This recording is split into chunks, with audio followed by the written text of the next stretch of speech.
नमस्कार। जय जय श्री सीताराम। सनातन धर्म के संस्कारों में विवाह संस्कार एक बहुत ही महत्वपूर्ण संस्कार है। गृहस्थ में प्रवेश का द्वार माना जाता है विवाह संस्कार को। विवाह संस्कार गृहस्थ जीवन का प्रवेश द्वार कहा जाता है। इस संस्कार के करने के बाद ही व्यक्ति गृहस्थ में रहते हुए यज्ञादि कर्म करने का अधिकारी बनता है। लेकिन शास्त्रीय आधार पे तो विवाह संस्कार को करने कराने की बहुत सारी विधियां हैं और उसके बारे में जो सिद्धांत हैं वो शास्त्रों में बहुत सारा है। लेकिन जो लोक परंपरा में लोग वर्तमान में मान रहे हैं, इसमें कुछ त्रुटियां और भ्रांतियां आ गई हैं। जैसे कि कुछ लोगों की यह मान्यता है कि रात्रि में ही सिर्फ विवाह का विधान है, दिन में पता नहीं कर सकते हैं, नहीं कर सकते हैं।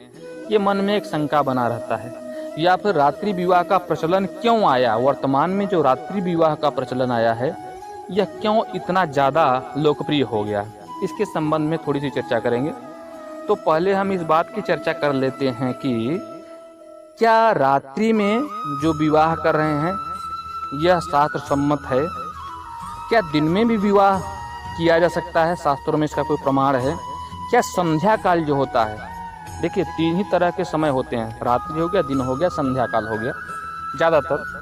अब मध्याह्न काल भी होता है दिन का, लेकिन वो सब दिवस में हो जा रहा है। लेकिन जो संधि काल है, संध्या काल, तो क्या इसमें भी विवाह किया जा सकता है कि नहीं? तो कुछ शास्त्रीय प्रमाण हैं, वो मैं आप सबके समक्ष प्रस्तुत करना चाहता हूँ। जैसे रात्रि और दिन के विवाह के संबंध में पारस्कर गृहसूत्र प्रथम कांड कंडिका 8 सूत्र 7, उसमें आता है सूर्य दर्शनम। श्लोक आता है अथैनाम सूर्य मुद्दिच्छयति तच्छ छुरिति, अर्थात सप्तपदी के बाद वर जल लेकर वधू के सिर का अभिषिंचन करता है और सूर्य का दर्शन कराता है। इससे यह सिद्ध हो रहा है कि दिन में विवाह संभव है, क्योंकि सूर्य का जो प्रगटीकरण होता है वह दिवस में भी होता है। अर्थात जो प्रकाश पुंज है दिवस का, जिसको आधिपत्य प्राप्त है, वह सूर्य को प्राप्त है। और अगर सूर्य के दर्शन की बात हो रही है विवाह के संपन्न होने के प्रमाण के रूप में, अर्थात ऐसी शक्तियां प्रमाण मानी जाती हैं जो अनंत काल तक विद्यमान हुई संसार में, तो सूर्य को प्रमाण मानकर, साक्षी मानकर विवाह को संपन्न कराया जा रहा है, अर्थात सूर्य दर्शन कराया जा रहा है। इसका मतलब विवाह दिवस में, दिन में किया जा सकता है। इसके अलावा इसी की सूत्र संख्या 19 में आता है, ध्रुव दर्शन के बारे में कहा गया है। अस्तमिते ध्रुवम दर्शयति ध्रुवमसि ध्रुवम त्वा पश्यामि, अर्थात सूर्यास्त होने के बाद यदि विवाह संपन्न होता है, यानी कि विवाह अगर रात्रि में हो रहा है, तो फिर वही वर के द्वारा वधू का अभिषिंचन किया जाएगा और उसके बाद ध्रुव दर्शन कराया जाता है। तो यदि विवाह केवल दिन में होता है तो सूर्य दर्शन, और रात्रि में होता है तो ध्रुव दर्शन का विधान है। अर्थात अब यह तो सुनिश्चित हो गया कि विवाह रात्रि में भी किया जा सकता है, दिन में भी किया जा सकता है, निषेध नहीं है। अब आता है क्या संध्या काल में, अर्थात गोधूली बेला के आसपास के समय में भी क्या विवाह कराया जा सकता है? तो भगवान शंकर जी का और पार्वती का जो विवाह है वह तो रात्रि में हुआ था,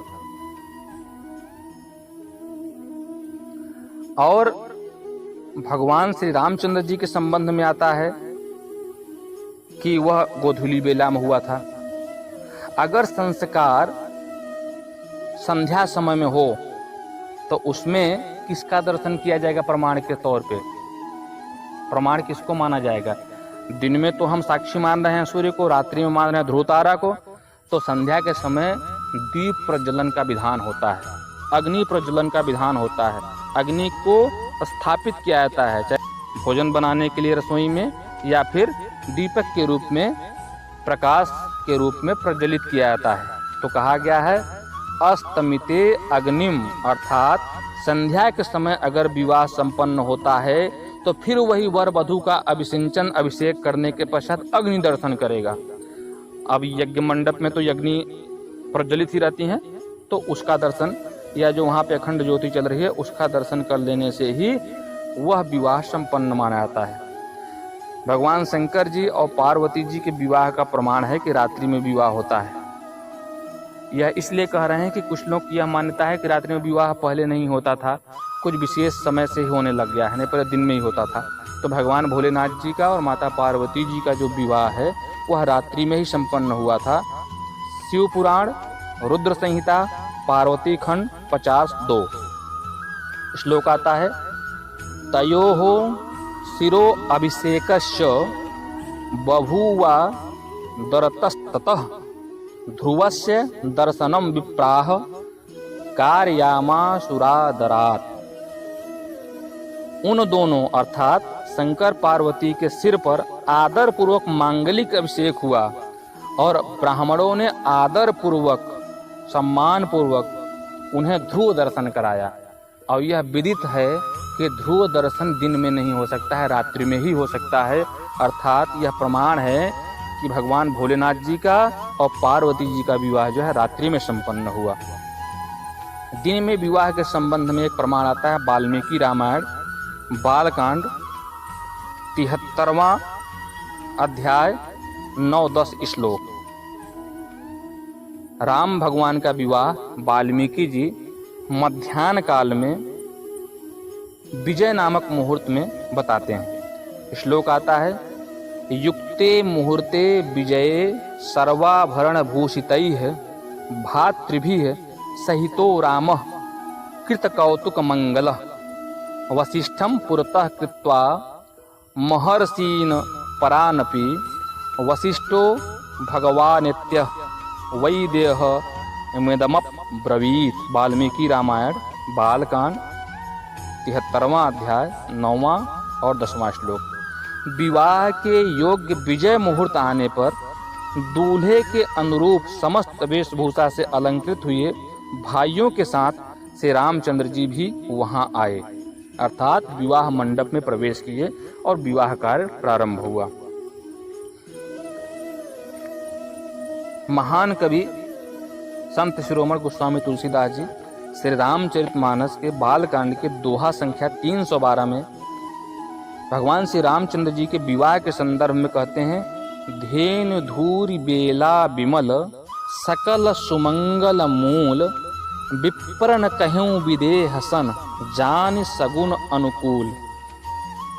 अर्थात विप्रों के कथनानुसार श्री रामचंद्र जी के विवाह का अनुकूल समय जानकर सारे लग्न शोधन करने के पश्चात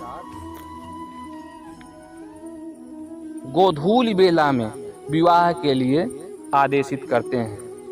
धेनु धूर बेला विमल, धेनु धूर बेला विमल अर्थात जब गौएं अपने गौशाला में लौटती हैं चरागाह से चरकर, तो जो उनकी खुर से धूल उड़ती है, इसीलिए उसको कहते हैं धेनु धूर बेला।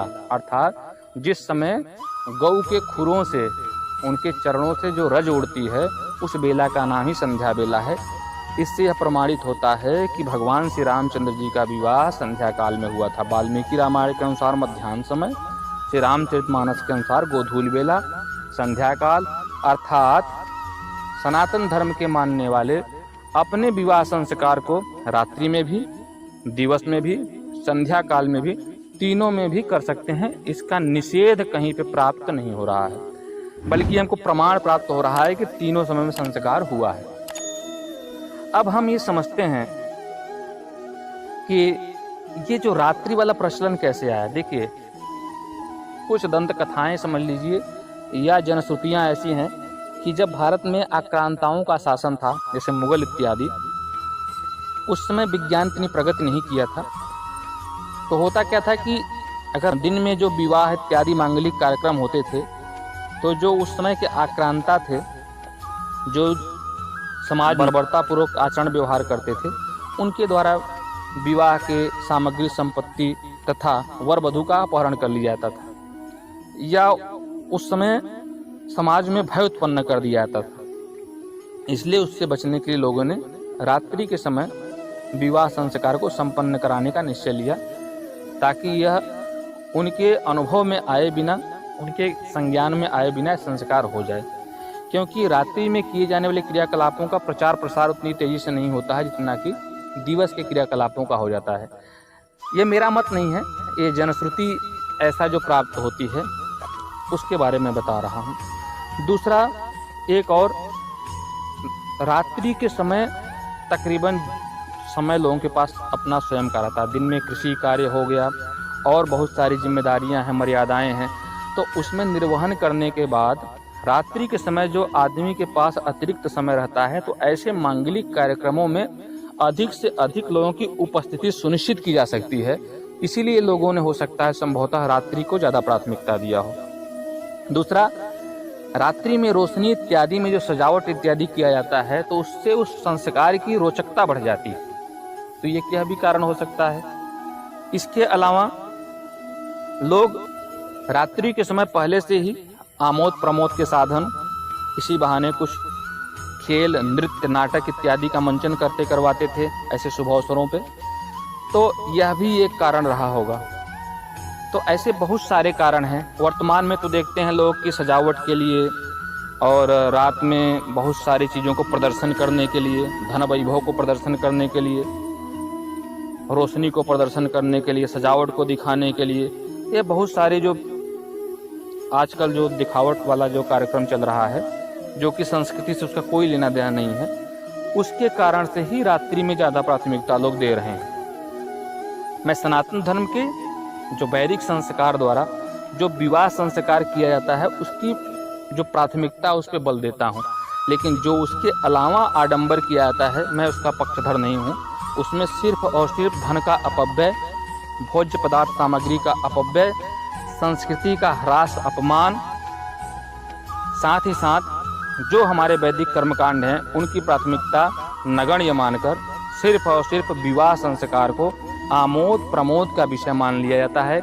इसीलिए विवाह विच्छेदन के भी बहुत सारे समस्याएं हमारे जीवन में आ रही हैं, क्योंकि हमारा जो अनुभव है विवाह संस्कार को लेकर एक मनोरंजन है, जबकि विवाह संस्कार मनोरंजन का साधन नहीं है, यह एक बहुत बड़ा यज्ञ है। इसी यज्ञ के द्वारा हम गृहस्थ में प्रवेश पाते हैं और पाणी ग्रहण संस्कार के द्वारा वर और वधू एक होते हैं, अर्थात शरीर तो दो रहता है लेकिन वो एक आत्मा बनकर कार्य करते हैं। लेकिन जब उस संस्कारों में किए जाने वाले वैदिक मंत्रोच्चारणों की जगह आतिशबाजियों के शोर, बड़े बड़े वाद्य यंत्रों का बजना, नगाड़े, डीजे, ढोलक का बजना, नाचने वालों के ऊपर बहुत सारा धन का उलटाना, अर्थात नाच गान की प्रधानता, तो इसी कारण से वर और वधू के जीवन में सिर्फ क्लेश, कलह, विवाह विच्छेदन, या यह कह सकते हैं हमेशा नाच गान के नगाड़े बजते ही रहते हैं, शांति नहीं आ पाती है, और फिर संतान जो उत्पन्न होता है वह भी उसी प्रकार से होता है। इसीलिए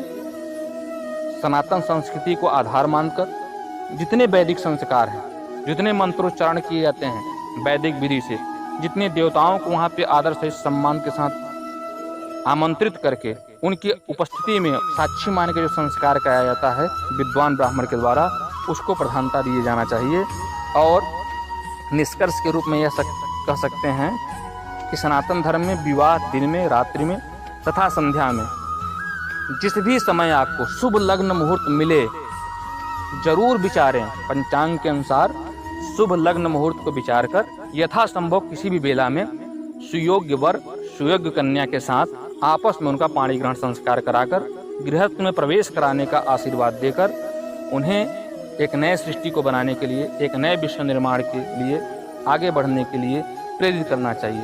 इन्हीं शब्दों के साथ आप सभी को धन्यवाद कि आपने इस पूरी वीडियो को बड़े धैर्यपूर्वक सुना, और जो भी आपके सुझाव हैं आप कमेंट कर सकते हैं, ताकि अगर कोई त्रुटि इसमें रह गई हो मानवीय भूलवश, तो उसको सुधारने का मैं प्रयास करूंगा। और यथासंभव सनातन धर्म के संस्कार से संबंधित, धर्म के वास्तविक स्वरूप से संबंधित, सृष्टि के निर्माण से संबंधित, ब्रह्मांड के अस्तित्व के संबंध में ऐसे बहुत सारे जो विषय मेरे मन में चलायमान हो रहे हैं, उन सबको आपके समक्ष प्रकट करने का प्रयास करूंगा। एक बार पुनः आप सभी का धन्यवाद। जय जय श्री सीताराम।